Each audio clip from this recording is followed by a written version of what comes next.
செய்கர்மம் கைகூட்டும் செஞ்சொல் பெருவாக்கும் பீடும் பெருக்கும் உருவாக்கும் ஆதலால் வானூர் மானிமுத்தனை காதலால் கூப்புவார்தம் கை. இன்றைய வீடியோவில் நம்ம பார்க்கக்கூடிய தலைப்பு அப்படிங்கிறது சனிப்பெயர்ச்சி. சனிப்பெயர்ச்சி அப்படிங்கிறத பற்றி தான் நம்ம பார்க்க போகிறோம். முதல்ல என்னுடைய குலதெய்வத்தையும் காவல் தெய்வத்தையும் நவகிரகங்களையும் பஞ்சபூதங்களையும் வணங்கி நான் இந்த பதிவை தொடர்றேன். அதாவது சனிப்பெயர்ச்சி அப்படின்னு நம்ம பார்க்கும்போது சனி பகவான் சரியான தமிழ் வருடம் குரோதி வருடம் பங்குனி மாதம் 29ஆம் தேதி பங்குனி மாதம் 15ஆம் தேதி இரவு மணி 9:44 இதுவே ஆங்கில தேதி அப்படின்னு பார்த்தீங்கன்னா 2025 வருஷம் மார்ச் மாதம் 29, தமிழ் பங்குனி 15 தேதி. இந்த தேதியில் இரவு 9:44 கும்பராசியிலிருந்து மீன ராசிக்கு பெயர்ச்சியாகி போகிறாங்க சனி பகவான். அது இதுவரைக்கும் தன்னுடைய சொந்த வீடான கும்ப வீட்டில் மூலத்திரிகோண வீட்டில் இருந்து மீன வீட்டுக்கு பிரவேசிக்கிறது அப்படிங்கிறத பற்றியும் இதனால் ஏற்படக்கூடிய பலன்களை பற்றியும் தான் நம்ம பார்க்குறோம். இதில் 12 ராசிக்கு என்ன விதமாக பலன்கள் இருக்கும் அப்படிங்கிறத பார்க்குறோம். பொதுவாக ஒவ்வொரு ராசிக்கு தனித்தனி வீடியோவும் பார்க்குறோம். இதில் சனி பகவான் யார் அப்படின்னு கேட்டிங்க அப்படின்னா சூரியன் புத்திரன் தான் சனி. சனியின் புத்திரன் மாந்தி. அதாவது சனியின் புத்திரன் மாந்தி அல்லது குளிகன்னு சொல்லுவாங்க. இதில் சனியினுடைய நிலை அமைப்பு என்ன அப்படின்னு கேட்டிங்கன்னா சனி மேற்கு திசைக்கு அதிபதி, மேற்கு திக்குக்கு அதிபதி. சூரியன் கிழக்க உதித்து மேற்கு மறைகிறாங்க. அதுக்கு நேர் எதிராக இருக்கக்கூடிய பிளானட் யாருன்னு கேட்டிங்கன்னா சனி பகவான். அதாவது 12 ராசிகளில் காலபுருஷனுக்கு 7ஆம் வீடுன்னு சொல்லக்கூடிய துலாம் வீட்டில் உச்சமடையக்கூடியவரும் மேஷத்தில் நீச்சமடையக்கூடியவருமான இந்த சனி பகவான் இருள் கிரகம் என்றும் நீதி கிரகம் என்றும் நீதி பாரபட்சமற்ற நீதிவான் அப்படின்னு நம்ம பார்க்குறோம். அதாவது ஒரு நீதிபதி என்ன பண்ணுறாங்க அப்படின்னா தவறுகளை விசாரித்து மரண தண்டனையாக இருக்கலாம், ஆயுள் தண்டனையாக இருக்கலாம், தங்களுடைய உணர்வுகளுக்கு அப்பாற்பட்டு நீதி வழங்குறாங்க. அந்த ஒரு தன்மையில் தான் சனி பகவான் அப்படின்ற ஒரு கிரகம் அமைப்பு அப்படிங்கிறது இருக்குது. அவருக்கு ஈவு இரக்கம் அப்படிங்கிறதுலாம் கிடையாது அப்படின்ற அச்சம் மக்களிடையே நிறைய இருக்குது. அப்படிலாம் கிடையாது. ஒரு தனிப்பட்ட ஒரு நபருடைய ஜாதகத்தில் ஏற்பட்டிருக்கக்கூடிய கர்ம வினைகள் என்ன அப்படின்னு பார்த்துட்டு அதுக்கான சரியான பலாபலன்கள் என்ன அப்படிங்கிறத கொடுக்கறதுல சனி பகவான் சரியான ஒரு நிலையில் இருக்கிறாரு அப்படிங்கிறதுனால தான் நம்ம அவரை நீதிமான் அப்படின்னு சொல்கிறோம். அவருக்கு வச்சிருக்க பேர் ஒரு சரியான பேர் தான். இவர் மேஷத்தில் நீச்சமடைகிறார் அப்படிங்கிறதுனால மேசராசிக்காரங்களை பாதிக்க மாட்டார் அப்படின்ற ஒரு கருத்தும் இருக்குது. இந்த 12 ராசிகளில் முதலாவது ராசியில் தான் சனி பகவான் நீச்சமடைகிறாரு. சனி பகவான் பொறுத்த வரைக்கும் மேற்கு திக்கில் தான் பலம் அதிகம். அதாவது மேற்கு திக்கு அப்படின்னு பார்க்கும்போது மிதுனம் துலாம் கும்பம் மேற்கு திசை. இதில் கும்பராசியில் திக்பலம் அடைகிறாங்க. ஒரு ஜாதகத்தில் 7ஆம் வீட்டில் சனி பகவான் நிற்கும்போது அந்த சனி பகவானுக்கு 7ஆம் வீடு மேற்கு வீடு அப்படின்னு பேர். அங்கே திக்பலம் அப்படின்ற ஒரு அமைப்பில் பலம் அடைகிறாங்க சனி பகவான். இப்படிப்பட்ட சனி பகவான் மக்களிடையே ஒரு தவறான கருத்து இருக்குது. சனி ஒரு இருள் கிரகம், சனி பகவான் ஒரு துன்பங்களை மட்டும் தரக்கூடிய ஒரு கிரகம். 2.5 ஆண்டு, அதாவது மொத்தம் 7.5 ஆண்டுகள் அவருக்கு துன்பம் கொடுக்கறதுக்கு மட்டுமே அதிகாரம் கொடுத்து வச்சிருக்காங்க அப்படின்ற மாதிரிலாம் இருக்காங்க. அந்த மாதிரிலாம் கிடையாது. நவ கிரகங்கள் அப்படின்னு எடுத்துக்கிட்டாலுமே ஒவ்வொரு கிரகமும் ஒவ்வொரு பணிகளை செய்வாங்க. அதில் 9 கிரகமும் இணைஞ்சால் மட்டும்தான் ஒரு பலன் அப்படிங்கிறது கிடைக்கும். அதில் சனி பகவானுடைய பங்கு அப்படிங்கிறது ஒரு சிறப்பான ஒரு இடத்துல இருக்கும். இதில் நம்ம பார்க்குறது சனி பெயர்ச்சிக்கான பலன்கள். சனி பெயர்ச்சி 2025, 2025லேருந்து 2027 வரைக்கும் இந்த 2.5 ஆண்டு காலகட்டம், அதாவது 2.5 சொல்கிறோம். 2.5 ஆண்டு காலகட்டம் மீன ராசியில் பயிற்சி ஆகக்கூடிய இந்த சனி பகவான் மீன ராசிக்கு சனி பகவான் பயிற்சி ஆகிறாங்க. இதே சமயத்தில் அந்த வீட்டு அதிபதியான குரு பகவான் தன்னுடைய வீட்டுக்கு 4ஆம் வீடான மிதுனத்தில் தன்னுடைய சொந்த ராசி நட்சத்திரத்திலேயே பிரவேசிப்பாங்க. அதாவது குரு பகவானுக்கு 3 நட்சத்திரங்கள் கொடுக்கப்பட்டிருக்கு ஜோதிட சாஸ்திரத்தில். அதில் புனர்பூச நட்சத்திரத்தில் பிரவேசிப்பாங்க. சனி பகவான் தன்னுடைய சொந்த நட்சத்திரமான உத்திரட்டாதி நட்சத்திரத்தில் பயணிக்கும் போது குரு பகவான் தன்னுடைய சொந்த நட்சத்திரமான புனர்பூசத்தில் பிரவேசிப்பாங்க. ஆகையால் இந்த சனி பெயர்ச்சி அப்படிங்கிறது ரொம்பவும் ரொம்பவும் உத்தமமான பலன்களை மக்களுக்கு, பொதுமக்களுக்கு, வணிகம் செய்யக்கூடியவங்களுக்கு, தொழில்துறையில் இருக்கக்கூடியவங்களுக்கு, குருமார்களுக்கு, ஆன்மீகத்துறை சம்பந்தப்பட்டவங்களுக்கு, ஆன்மீகத்தில் இருக்கக்கூடியவங்களுக்கு, பொது சேவையில் ஈடுபடக்கூடியவங்களுக்கு, பொது காரியங்கள், அதாவது இறை காரியங்கள் இதிலெல்லாம் ஈடுபடக்கூடியவங்களுக்கு இந்த 2.5 ஆண்டு காலகட்டமும் ரொம்ப சிறப்பான உன்னதமான உத்தமமான பலன்களை இந்த சனி பகவான் கொடுக்க காத்துக்கிட்டு இருக்காங்க. அப்படி தான் இந்த கிரக நிலைகள் அப்படிங்கிறது அமைஞ்சிருக்கு. சனி பகவான் மட்டும் வச்சுக்கிட்டு நம்ம ஒரு பெயர்ச்சி பலன்களை சொல்ல முடியாது. சனி பகவான் மற்ற வருட கிரகங்கள்னு சொல்லக்கூடிய குரு பகவான், ராகு, கேது இவங்களுடைய பெயர்ச்சியின் அடிப்படையில் தான் தன்னுடைய பலன்களை முழுமையாக ஒரு ராசி கொடுப்பாங்க. இதில் நற்பலன்களை ஏற்படுத்தக்கூடிய ராசி அமைப்பு இந்த கோச்சார ரீதியில் அப்படின்னு பார்க்கும்போது ரிஷபம், கடகம், துலாம், மகரம், மற்றும் கன்னி இந்த 6 வீடுகளுக்கும் மிகவும் உன்னதமான பலன்களையும், மற்ற 6 ராசிகளான மேஷம், மிதுனம், சிம்மம், விருச்சிகத்துக்கு கூட நல்ல பலன்களை செய்யும். அதில் துலாமுக்கு மட்டும் ரொம்ப உத்தமமான பலன்களை செய்யும் அப்படி சொல்ல முடியாது. ஆனால் விருச்சிக ராசிக்கு அதிக நட்பலன்களை தரும், மகரத்துக்கு உன்னத பலன்களை தரும், கும்பத்துக்கு இதுவரைக்கும் இருந்த கஷ்டங்கள் குறைஞ்சி இனி நல்ல ஒரு காலகட்டம் அப்படிங்கிறது இந்த சனி பெயர்ச்சியில் உங்களுக்கு கண்டிப்பாக கிடைக்கும். இந்த 6 ராசிகளுக்கு, அதாவது மேஷ ராசிக்கு துன்பம் அப்படின்னு எடுத்துட்டா கூட ரிஷப ராசிக்கு நல்லா இருக்கு, கடக ராசிக்கு நல்லா இருக்கு, துலா ராசிக்கு காட்டிலும் விருச்சிக ராசிக்கு நல்லா இருக்கு, கன்னி ராசிக்கு நல்லா இருக்கு, மகர ராசிக்கு நல்லா இருக்கு. இந்த 6 ராசிகளுக்கு நட்பலன்களும், மற்ற 6 ராசிகளுக்கு பெரிய கெடுதல் இல்லை அப்படின்ற ஒரு நல்ல வார்த்தையை சொல்லி நம்ம வீடியோக்குள்ளே போகலாம். அன்பான மேசராசி நேயர்களே, அதாவது மேஷம் அப்படின்னாலே காலபுருஷனுடைய முதலாவது வீடு. இந்த ராசிக்கு என்ன ஒரு அமைப்புன்னு கேட்டிங்கன்னா, மேஷம் எங்கெல்லாம் இருக்கோ அந்த வீட்டில் ஒரு ஜோசியர் கண்டிப்பாக இருப்பாங்க. மேஷம் அப்படின்னாலே ஜோதிடம், வேதம், ஞானம், இந்த மாதிரியான நற்குணங்களை உடைய ராசி, நற்குணங்களை உடைய குடும்பத்தில் தான் ஒரு மேஷம் பிறக்கும். மேஷம் அப்படிங்கிறது ஆடுங்க. ஆடு, இந்த ஆட்டை ஏன் முதலாவது கொடுத்தாங்க அப்படின்னா, எங்கேயுமே முந்தி கொண்டு போகக்கூடிய ஒரு தன்மை அப்படிங்கிறது ஆட்டுக்கு தான் இருக்கும். ஆடு அப்படின்ற ஒரு விலங்கு மேஷத்துக்கு கொடுத்துருக்காங்க. இது ஒரு நல்ல ஒரு மங்களமான ஒரு சின்னம். மங்களக்காரகன் தான் செவ்வாய், அவருடைய வீடு தான் மேஷ வீடு. இந்த மேசராசிக்காரங்களுக்கு வரக்கூடிய சனி பெயர்ச்சி 2025 முதல் 2027 வரைக்கும் எப்படி இருக்குன்ற பலன்களை தெரிஞ்சுக்கணும்னு நீங்கள் ஆர்வத்தோடு இருக்கிறது நமக்கு தெரியுது. மேசராசிக்கு நல்ல பலன்கள் கொடுக்குமா அப்படின்ற ஒரு கேள்வியோடு தான் இந்த வீடியோக்குள்ளே நீங்கள் வந்திருப்பீங்க. தயவுசெய்து இந்த வீடியோ முழுமையாக பாருங்கள். நிறைய பலன்களை தெளிவாக, விரிவாக, விளக்கமாக நம்ம கொடுத்துருக்கோம்.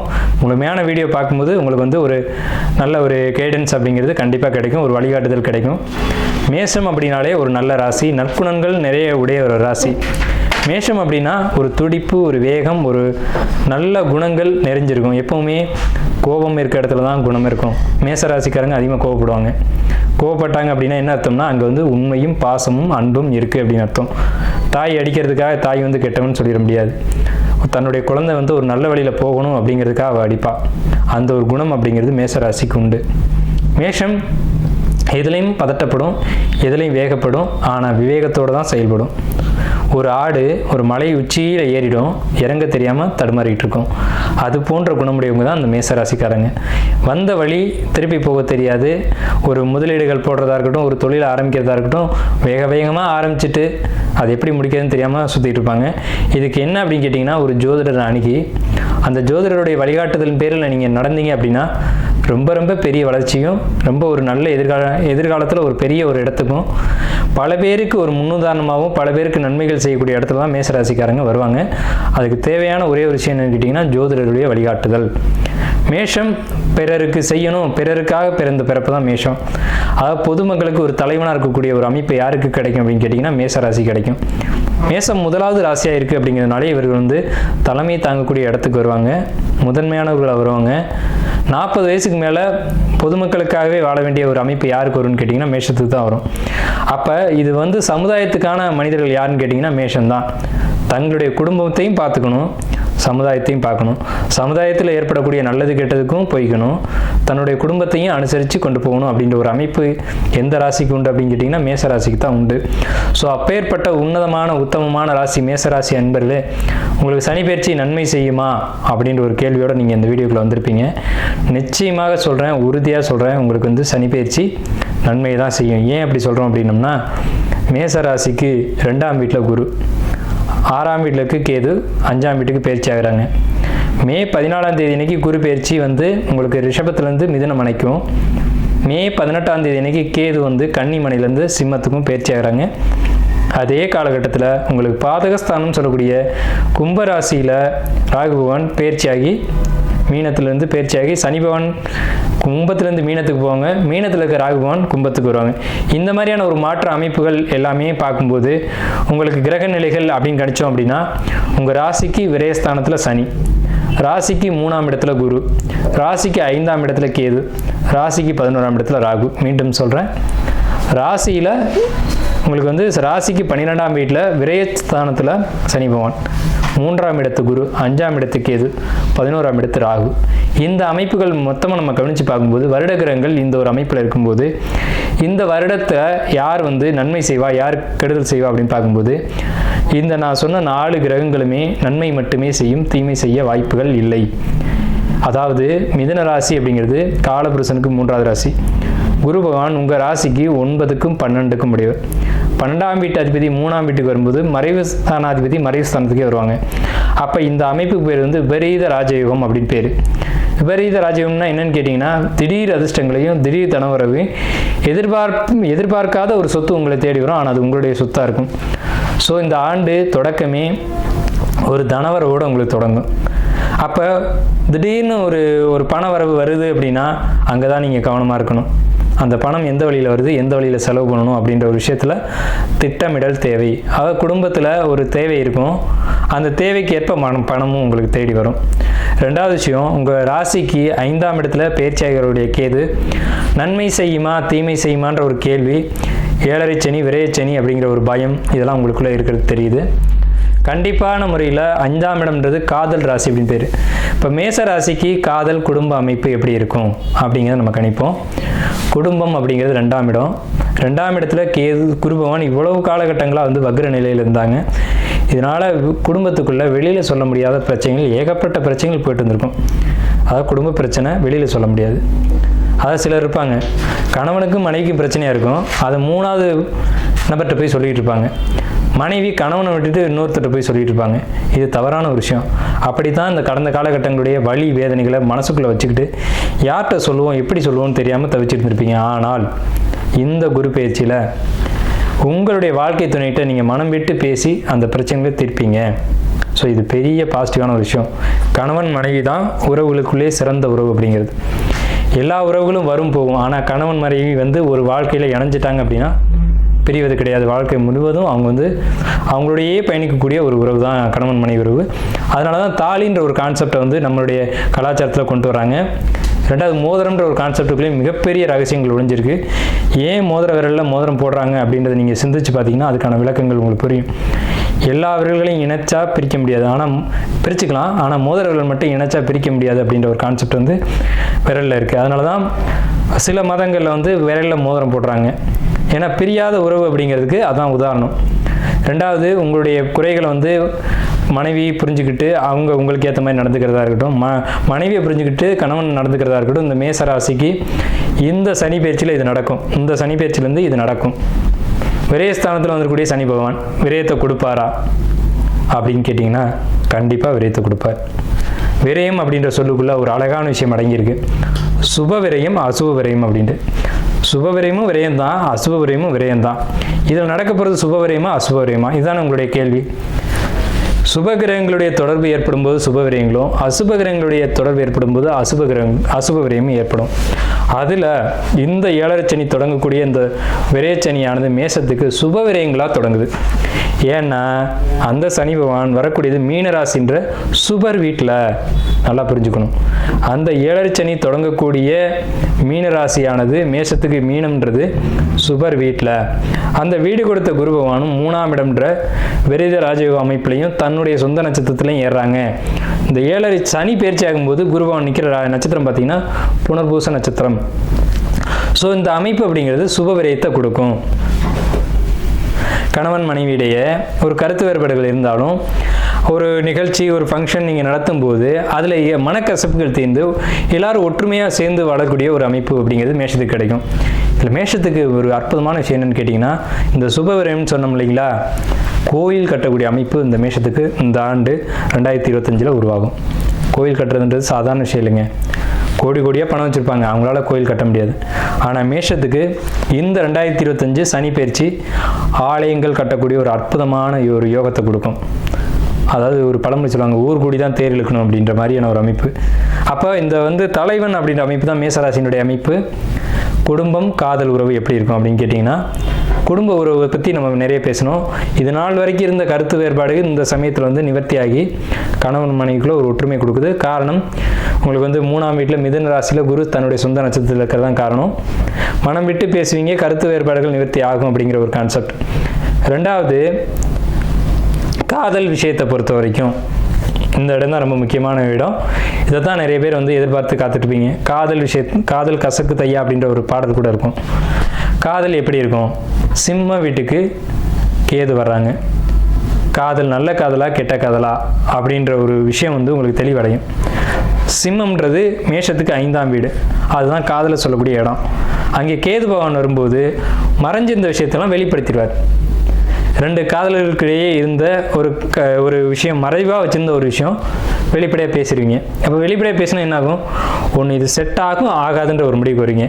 காதல் வந்து ஒரு தெளிவான முடிவுக்கு வரும். இந்த பந்தம் வந்து நமக்கு தேவை அல்லது தேவையில்லை அப்படின்ற ஒரு முடிவுக்கு வரீங்க. நல்ல உறவாக இருந்தால் எடுத்துக்க போகிறீங்க, ஆகாதுன்னு தெரிஞ்சால் விலக போகிறீங்க. அது இதுக்கு முன்னாடி வந்து உங்களுக்கு காதலில் சில கசப்புகள் மேசராசிக்கு கடந்த காலகட்டங்களில் வந்தது உண்மைதான், இல்லைன்னு மறுக்க முடியாது. உங்களுடைய ஜாதக அடிப்படையில் அதாவது லவ்வில் வந்துட்டு ஒரு தெளிவான ஒரு அக்செப்டன்ஸ் கிடைக்காமையோ அல்லது உங்கள்கிட்ட ஒரு உண்மை இல்லாத தன்மையில் அவங்க நடந்துட்டு இருப்பாங்க. அந்த ஸ்பவுஸ் அப்படின்றவங்க அதில் ஒரு உண்மைத்தன்மை, அவங்களுக்கு உங்களை பற்றின ஒரு உண்மைத்தன்மை தெரிஞ்சு, இதில் மேசம்னாவே உண்மையை நடக்கக்கூடியவங்க, நேர்மையை நடக்கக்கூடியவங்க. அதனால் அடிக்கடி கோவம் வரும். அதனால் மேஷத்திட்ட யாருமே அட்டாச் ஆக முடியாது. அப்படி அட்டாச் ஆகுறாங்க அப்படின்னா அவங்க நீண்ட காலம் உங்கள் கூட பயணிப்பாங்கன்னு அர்த்தம். செவ்வாய் வந்து கோப கிரகம், வேக கிரகம். பட்டுன்னு கோவப்பட்டு பட்டுன்னு வார்த்தைகளை விட்டுரும். அது யார் உங்கள் கூட நீண்ட நாள் பயணிக்க முடியும் அப்படின்னு கேட்டிங்கன்னா, உங்களை பற்றி முழுமையாக தெரிந்தவர்கள், உங்களுடைய குணம், உங்களுடைய அந்த எண்ணங்கள், சிந்தனைகள் தெரிஞ்சவங்க மட்டும்தான் காலம் முழுக்க பயணிக்கக்கூடியவங்க. அப்போ சிம்ம மனையில் கேது வரும்போது தேவையில்லாத காதலாக இருந்தால் முறிச்சு விட்டுடும். அது சரியான காதலாக இருந்தால் அவங்க கடைசி வரைக்கும் உங்கள் கூட வருவாங்க. அதாவது உங்களுடைய காதலுக்காக நீங்கள் காத்துக்கிட்டு இருந்தீங்க, உங்கள் காதலை வெளிப்படுத்திட்டு காத்துட்டு இருக்கக்கூடிய காதலர்களுக்கு ஒரு அக்செப்டன்ஸ் கிடைக்கும் அப்படின்னு தான் நம்ம இங்கே சொல்கிறோம். இந்த காதல் வலிமை அடையுமா அல்லது இந்த காதல் முறியுமா அப்படின்ற ஒரு காலகட்டம் வந்து தெளிவான முடிவுக்கு வரக்கூடிய காலகட்டம் வந்து உண்மையான காதலர்களுக்கு சிறப்பான ஒரு ஆண்டாக இந்த சனி பயிற்சி அமையுது 2025. 2025 உங்களுக்கு கும்பத்தில் வரக்கூடிய ராகு பகவான் கம்யூனிகேஷன், அதாவது கம்யூனிகேஷன் அப்படின்னா என்னங்க, அதாவது ஒரு ஐடி ஃபீல்டில் இருக்கவங்க, இந்த ஜாப்பில் இருக்கக்கூடியவங்களுக்கெல்லாம் தொழில், வேலை, உத்தியோகம் அப்படின்னு பார்க்கும்போது ரொம்ப ஒரு சிறப்பான ஒரு அமைப்பு. ஏன்னா கும்பராசி தான் தகவல் தொழில்நுட்ப ராசின்னு பேர். இங்கே இருக்க தகவலை வெளியில் சொல்கிறதுக்கும் வெளியில் இருக்க தகவலை இங்கே கொண்டு வரதுக்கும் கும்பராசி தான் தொடர்புகளை ஏற்படுத்தும். கோயில் கோபுர கலசம் பேர் கும்பத்துக்கு. அப்போ இந்த இடத்துக்கு ராகு வரும்போது வெளிநாட்டு தொடர்புகள், வெளிநாட்டுக்கு போகணும் காத்துட்டு இருக்கக்கூடியவங்களுக்கு வெளிநாட்டு தொடர்புகள் கிடைக்கும். அதே சமயத்தில் உங்களுக்கு வந்துட்டு 9ஆம் இடத்த திசை நடக்கிறவங்களோ 12ஆம் இடத்த திசை நடக்கிறவங்களுக்கோ வெளிநாடு போகக்கூடிய மேசராசி நண்பர்களுக்கு கண்டிப்பாக நீங்கள் காத்துக்கிட்டு இருந்த வாய்ப்பு, தொழில், உத்தியோகம், உயர்வு அப்படிங்கிறதெல்லாம் நிச்சயமாக கிடைக்கும். அதில் எந்த விதமான மாற்று கருத்துக்கும் இடமில்லை. அதே நேரத்தில் உங்களுக்கு வந்து கம்யூனிகேஷன் ப்ராப்ளம், நீங்கள் சொல்கிறது ஒன்று சொல்லுவீங்க, அடுத்து அது வந்து சம்மந்தப்பட்ட நபர்கிட்ட வந்து வேறு மாதிரியாக போகும். அந்த மாதிரியான பிரச்சனைகள் இனி இருக்காது. இனிமேல் நீங்கள் என்ன கம்யூனிகேட் பண்ணணும்னு நினைக்கிறீங்களோ அந்த சரியான ஒரு வெளிப்படுத்தல் வந்து உங்களுக்கு இருக்கும். அது இடைப்பட்ட நபர்கள் திருத்தல் அப்படிங்கிறதுலாம் இனி மேசராசிக்கு இருக்காது. அதே சமயத்தில் வேலையில் இருக்கக்கூடியவங்களுக்கு நல்ல ஒரு ப்ரொமோஷன் கிடைக்குமா அப்படின்னு கேட்டிங்கன்னா கண்டிப்பாக கிடைக்கும். இன்க்ரிமெண்ட் கிடைக்குமானா கண்டிப்பாக கிடைக்கும். இதே சமயத்தில் பெண்களால் மேசராசிக்காரங்களுக்கு துன்பம் ஏற்படக்கூடிய காலகட்டம் தான் இந்த சனி பயிற்சி காலகட்டம். ஆண்களாக இருக்கும் பட்சத்தில் நீங்கள் பெண்கள் விஷயங்களில் வந்து ரொம்ப எச்சரிக்கையாக இருக்கணும். நீங்கள் வேலை செய்யக்கூடிய இடத்துல, உத்தியோகம் பண்ணக்கூடிய இடத்துல ஒரு லேடிஸ் இருக்காங்க அப்படின்னா அவங்ககிட்ட ரொம்ப கண்ணியமாக நடந்துக்கணும். எப்போவுமே மேஷம் வந்து ரொம்ப கண்ணியமாக நடந்துக்கூடிய ஒரு அமைப்பு உள்ளவங்க தான். அதே சமயத்தில் அவங்களுடைய போக்கு என்ன, அவங்க எப்படி நடந்துக்கிறாங்க, அவங்க நம்மளை வெறுக்கிறாங்களா இல்லை நம்ம இருக்கிறது அவங்களுக்கு ஏதாவது இடையூறாக இருக்கா அப்படின்றத பார்த்து அதுக்கேற்ற மாதிரி நீங்கள் வந்து உங்களுடைய வேலைகளை செஞ்சுட்டு வரணும். அவங்க வந்து உங்களை வந்து அவங்க ஒரு போட்டியாக கூட நினைக்கலாம். இவர் இருக்கிறது வந்து நமக்கு தொந்தரவாக இருக்குது, நமக்கு கிடைக்க வேண்டிய இன்க்ரிமெண்ட்டோ ப்ரொமோஷனோ அவருக்கு கிடைக்குது, அவர் இருக்கிறது நமக்கு தொந்தரவாக இருக்கே அப்படின்னு சொல்லிட்டு உங்கள்கிட்ட வந்து சில தேவையில்லாத இடைஞ்சல்களை கொடுக்கக்கூடிய ஒரு காலகட்டம் தான் இந்த காலகட்டம். அதுக்கு என்ன பரிகாரம் அப்படின்னு கேட்டிங்கன்னா, பொறுமை, கவனம், உங்களுடைய வேலையை நீங்கள் பார்க்குறது, அடுத்தவங்க வேலையை நீங்கள் செய்யாதீங்க, அடுத்தவங்களுடைய விஷயங்களை நீங்கள் தலையிடாதீங்க, அடுத்தவங்களை பற்றி நீங்கள் கமெண்ட் அடிக்காதீங்க. மேசராசிக்கு நான் கொடுக்கக்கூடிய பரிகாரம் அப்படின்னு கேட்டிங்கன்னா, நீங்கள் உண்டு, உங்கள் வேலை உண்டு, உங்களுடைய பணி உண்டு, அதோடு போயிட்டே இருக்கணும். அடுத்தவங்க வேலையில் தலையிடுறதோ அடுத்தவங்களை பற்றி பேசுகிறதோ பொறுமை இல்லாமல் ஒரு இடத்த விட்டு வெளியில் வர்றதோ இருக்கக்கூடாது இந்த காலகட்டங்களில். பொறுமை வந்து சனியினுடைய அமைப்பு. சனி காத்திருக்கக்கூடியவர். ராகு பகவானும் சனியினுடைய காரத்துவம் என்னன்னு கேட்டிங்கன்னா காத்திருத்தல், காலம் வரும் வரை காத்திருத்தல் வந்து சனியினுடைய காரத்துவம். அதை கையில் பிடிச்சிக்கிட்டீங்க அப்படின்னா உங்களுக்கு தேவையான வளர்ச்சியை சனி பகவான் கொடுத்துருவார். அதுவும் மேஷத்துக்கு பாதகாதிபதியான சனி பகவான் அவர் வந்து விரைச் சாதனத்தில் வரும்போது நீங்கள் காத்திருந்தீங்க அப்படின்னா மட்டும் உங்களுக்கு தேவையான எல்லா யோகங்களும் எப்பவுமே கிடைக்கும். ஆனால் மேஷம் காத்திருக்காத ராசி, இதுதான் உண்மை. இருந்தாலும் என்னுடைய பணி அப்படிங்கிறது நீங்கள் இந்த காலகட்டத்தில் காத்திருந்தால் நன்மை வரும்னு சொல்லக்கூடியது என்னுடைய வேலை. அதை நான் கரெக்டாக செய்கிறேன். நீங்கள் காத்திருந்தீங்க அப்படின்னா நீங்கள் காத்திருந்ததுக்கான ஒரு நற்பலன் அப்படிங்கிறது நிச்சயமாக கிடைக்கும். நீங்கள் உத்தியோகம் பண்ணக்கூடிய இடத்துல பர்மனெண்ட்டாக நீங்கள் வந்து வேலை செய்யக்கூடிய ஒரு அமைப்பு அப்படிங்கிறது உத்தியோகம் வேலையில் இருக்கக்கூடியவங்களுக்கு நிச்சயமாக கிடைக்கும். ப்ரொமோஷன் இன்க்ரிமெண்ட் கிடைக்கும். அங்கே இருக்க உண்மைத்தன்மையை நான் சொல்லிட்டேன். அதே சமயத்தில் நீங்கள் ஜாப்பில் இருக்கீங்க, அதே ஜாப்பில் இன்னொருத்தருக்கு ப்ரொமோஷன் இன்க்ரிமெண்ட் கிடைக்குது அப்படின்னா நீங்கள் பொறுமையாக காத்திருக்கணும். ரெண்டாவது விஷயம், அவங்களுக்காக நீங்கள் ஜாமீன் ஏற்றக்கூடாது. அவங்களுக்கான ஒரு வாரண்டி கேரண்டி இதெல்லாம் நீங்கள் கொடுக்கக்கூடாது. நீங்கள் உண்டு, உங்கள் வேலை உண்டு, உங்கள் பணி உண்டு அப்படிங்கிறத நான் சொல்லிட்டேன். பொறுமையாக இருக்கணும் அப்படிங்கிறத நம்ம இங்கே வலியுறுத்தி சொல்லியிருக்கோம். அதே நேரத்தில் திருமண வாழ்க்கையை பொறுத்த வரைக்கும் திருமணம் அப்படிங்கிறது 1000 காலத்து பயிருங்க. குருபவன் உங்களுக்கு 3ஆம் இடத்துல வந்திருக்காங்க. கண்டிப்பாக நல்ல வரன் அமையுங்க. ஏன்னா 3ஆம் இடத்துல இருக்க குருபவன் உங்கள் ராசிக்கு 7ஆம் இடத்தை பார்ப்பார். அது அந்த 3ஆம் வீட்டிலேருந்து 5ஆம் வீடு அமையும். லவ் மேரேஜுக்கான சக்ஸஸ்ஃபுல்லான காலகட்டம் இந்த மேச ராசிக்கு. அதே நேரத்தில் வரன் தேடி இருக்கவங்களுக்கு சரியான வரன் சரியான இடத்துலேருந்து வந்து உங்களுக்கு அமையும். அதுக்கு உங்களுடைய பிறப்பு ஜாதகமும் நீங்கள் பார்த்துக்கணும். அதை நீங்கள் பார்த்துக்கோங்க. ஆனால் கோச்சார கிரகங்களுக்குன்னு ஒரு வலிமை உண்டு. கோச்சார கிரகங்கள் கோச்சாரத்தில் சில விஷயங்களை பண்ணி வைக்கிறதுக்கான ஒரு அதிகாரம் உண்டு.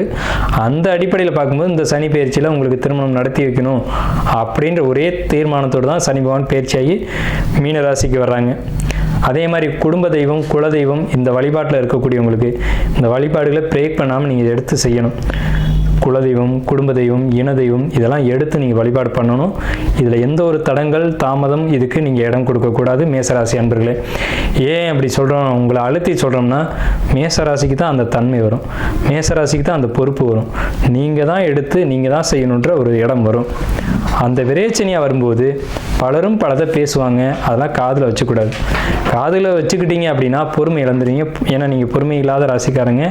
பொறுமை இழந்தோம்னு சொன்னால் அந்த காரியத்தை வெற்றிகரமாக செய்ய முடியாது.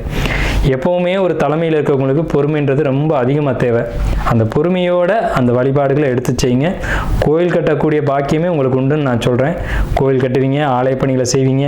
அதே நேரத்தில் உங்களுடைய குலதெய்வம், இன தெய்வம், குடும்ப தெய்வம், இந்த தெய்வங்களுடைய வழிபாடு இந்த டைமில் வந்து உங்களுக்கு வந்து சனி பகவான் மீனராசிக்கு பயிற்சி ஆகும்போது தான் அது நடக்கும். ஏன்னா குரு அப்படிங்கிறது இறைவன் அர்த்தம். அப்போ இறை வழிபாட்டுக்கான இடத்துக்கு சனி பகவான் வர்றாங்க. அந்த இடத்துக்கு வரும்போது வெளிநாட்டு பயணங்களையும் வெளியூர் பயணங்களையும் உங்களுக்கு அதிகமாக மேசராசிக்கு கொடுக்கும். அதன் மூலமாக யோகங்களையும் யோக பாக்கியங்களையும் கொடுக்கும். அதையும் நீங்கள் வந்து கரெக்டாக செய்யணும். அதே நேரத்தில் இந்த வழிபாடுகளையும் கரெக்டாக செய்யணும். பொறுமை ரொம்ப ரொம்ப ரொம்ப அவசியம் இந்த 7.5 நாட்டு சனி காலகட்டங்களில். திருமண வாழ்க்கை நம்ம சொல்லியாச்சு. மாணவர்களை பொறுத்த வரைக்கும் படிக்கக்கூடிய மாணவர்கள் இப்போ 10th படிக்கிறீங்க, 12th படிக்கிறீங்க, நீட் எக்ஸாம் படிக்கிறீங்க, அல்லது ஒரு மருத்துவராக படிக்கிறீங்க அப்படின்னா ரொம்ப ரொம்ப ரொம்ப பொறுமை தேவை. நீங்கள் படிக்க போன இடத்துல படிப்பு மட்டும்தான் பார்க்கணும். அதை விட்டுட்டு படிப்பை தவிர்த்து மற்ற விஷயங்களை கவனம் செலுத்தக்கூடாது. உங்கள் வேலை என்ன, படிக்க தானே போயிருக்கீங்க, படிப்பை மட்டும் கவனம் செலுத்துங்க. அதே நேரத்தில் பார்ட் டைமாக படிக்கிறவங்களுக்கு ரொம்ப அற்புதமான காலகட்டம். பொறுமையும் நிதானமும் தேவை. புரிஞ்சு படிங்க. ஏன்னா உங்களுக்கு குருபவன் 3ஆம் இடம் தான் மனசு, ஆள் மனசு அப்படிங்கிறது குருபவன். ஸோ அதனால் படிப்புக்கு நல்லாயிருக்கும். ஆனாலும் உங்களுடைய மனதில் தேவையற்ற எண்ணங்கள், தேவையற்ற சிந்தனைகள், மன அழுத்தங்கள், குழப்பங்கள், கவலைகள் இதெல்லாம் ஊடுருவும். சரிங்களா? அதாவது நான் வெளிப்படையாகவே சொல்கிறேன். நீங்கள் படிக்க போகிறீங்க, பட் 12th 10th அப்படிங்கிறது டீனேஜ் காலகட்டம்னு பேர். இந்த டீனேஜில் என்ன உணர்வுகள் மாணவர்களுக்கு வரும்ன்றது எல்லாருக்கும் தெரிஞ்ச விஷயந்தான். ஸோ அங்கே தான் தடுமாற்றம் வரும். படிக்க போனால் படிக்கிற வேலையை மட்டும் பார்க்கணும். அதை விட்டுட்டு லவ் பண்ணுறேன், க்ரஷ் இருக்குது, இந்த வெங்காயம்லாம் உங்களுக்கு தேவையில்லை. சரிங்களா? படிக்க போன இடத்துல படிப்பை தான் பார்க்கணும். அதாவது நம்மளை வந்து தாய் தகப்பன் வந்து இரு கண்களாக பாவிச்சு கண்ணை காட்டிலும் ரொம்ப ஒரு தன்னுடைய வாழ்க்கையை அர்ப்பணித்து உங்களை வந்து படிக்க வைக்கிறாங்க.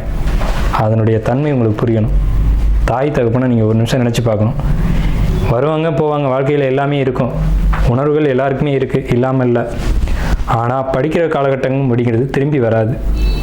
இதுவே 60 வயதிலும் காதல் உண்டுன்னு பாடல் உண்டு. சரிங்களா? 60லும் காதல் வரும்னு சிவாஜி கணேசனே பாடியிருக்காரு. அது பொறுமையாக பார்த்துக்கலாம். ஆனால் படிப்புன்றது போனால் திரும்ப வராது. சரிங்களா? படிப்பில் மட்டும் கவனம் தேவை. ஆனால் படிப்பை தவிர எல்லா கவனமும் உங்களுக்கு இந்த காலகட்டத்தில் வரும். மன அழுத்தம் வரும், குழப்பம் வரும், கவலை வரும். ஆனால் இது தேவையான, இது தேவையில்லாத ஒரு வெங்காயம். சரிங்களா? இந்த அழுத்தம் மன அழுத்தம் தேவையான யோசிச்சு பாருங்க ஒரு நிமிஷம். அது தேவையற்ற ஒரு விஷயமா இருக்கும். அது தூக்கி போட்டீங்க அப்படின்னா உங்களோட படிப்பு ரொம்ப சிறப்பாக இருக்கும். ஏன்னா நம்ம என்னதான் ஒரு 7.5 சனி நடக்குது, அஷ்டம சனி நடக்குது, அர்த்தாஷ்டம சனி நடக்குது, கண்டக சனி நடக்குது, எது நடந்தாலும் சரிங்க, நமக்கு தேவை படிப்பு. இந்த காலகட்டத்தில் படித்து ஒரு நல்ல மார்க் மதிப்பெண் எடுத்தால் மட்டும்தான் நம்மளுடைய தாய் தகப்பனை இந்த உலகத்தில் நம்ம அறிமுகப்படுத்த முடியும். அவங்க தன்னுடைய வாழ்க்கையை அர்ப்பணித்து உங்களை படிக்க வைக்கிறாங்க. அவங்களுக்கான ஒரு மதிப்பு, மரியாதை, அங்கீகாரன்றதை நீங்கள் ஏற்படுத்தி கொடுக்கணும். பொதுவாகவே நமக்கு ஒரு பரிகாரம் உண்டு. என்னன்னு கேட்டிங்கன்னா, முதல்ல எந்த ராசி எந்த லக்னமாக இருந்தாலும் சரி, கணபதியை வழிபாடு செய்யணும். தாய் தகப்பனை மதித்து வழிபாடு பண்ணணும். வழிபாடணும்னா அவங்களுக்கு பூஜை கற்பூரம்லாம் காட்டணும் அவசியம் இல்லை. அவங்க மனசு வருத்தப்படாமல் நடந்துக்கணும். இதுதான் பரிகாரம். சரிங்களா? உங்களுடைய எல்லா பிரச்சனைகளும் தீர்க்கக்கூடிய இடம் எதுன்னா தாய் தகப்பன் தான். அதாவது கல்யாணமே நடக்கலைன்னு சொல்கிறீங்க, குழந்தையே இல்லைன்னு சொல்கிறீங்க. மேசராசி மேச லக்னம் மட்டும் இல்லை, எல்லாருக்கும். ஆனால் இதுக்கு மேஷத்துக்கு மட்டும் தான் ரொம்ப அக்யூரேட்டாக பிடிக்கும், நங்குற மாதிரி பாயும். என்னன்னு கேட்டிங்கன்னா, உங்களுடைய தாய் தகப்பனை ஒன்றா நிற்க வச்சு அவங்க காலில் விழுந்து ஒரு ஆசீர்வாதம் வாங்கிட்டு அவங்களுக்கு பாத பூஜை மட்டும் செஞ்சு விடுங்க. கல்யாணம் இல்லையா, நிச்சயமாக கல்யாணம் நடக்கும். அவன் ஜாதகத்தில் சுக்கிரன் நீச்சம், சுக்கிரனே இல்லைன்னு சொன்னாலும் சரி, திருமணம் நடக்கும். அதே நேரத்தில் குழந்தையே இல்லை, குழந்தைக்கான வாய்ப்பே இல்லைன்னு சொன்னாலும் கண்டிப்பாக குழந்தை கிடைக்கும். சரிங்களா? ஜோதிடத்துக்கு அப்பாற்பட்ட விஷயங்கள்னு சில விஷயங்கள் உண்டு. ஜோதிடம் உண்மை. ஜோதிடம் எந்த காலகட்டத்திலும் எழுதின எழுத்து அழியாது. ஆனாலும் சில விஷயங்களுக்கு மாற்றம் உண்டு அப்படிங்கிற அடிப்படையில் இந்த விஷயங்களாக வருது.